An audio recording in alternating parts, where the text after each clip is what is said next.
जय जगन्नाथ पिला माने तमने जानिछ आमर हृदय हार्ट डबल ड्यूटी करूची आश्चर्य कथा ना।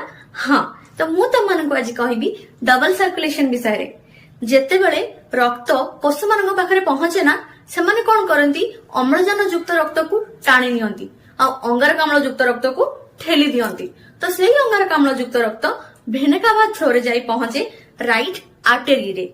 राइट आर्टेरी रु ट्राइफॉस्फेट वाल्व थ्रो रे पहुंचे राइट वेंट्रिकल ले। राइट वेंट्रिकल रु पल्मोनरी आर्टेरी सहाय्य रे जाई पहुंचे लंग्स रे प्यूरिफिकेशन हवा पाई।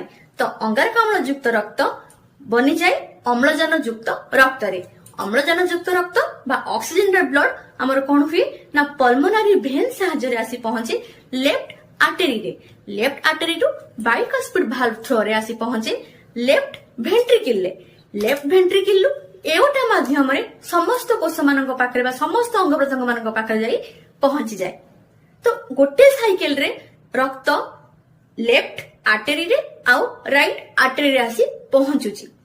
तो एटा को हमें कहि थाउ डबल सर्कुलेशन। एमिति नुआ नुआ कथा जानिया पई ते हमर चैनल को सब्सक्राइब करो। धन्यवाद।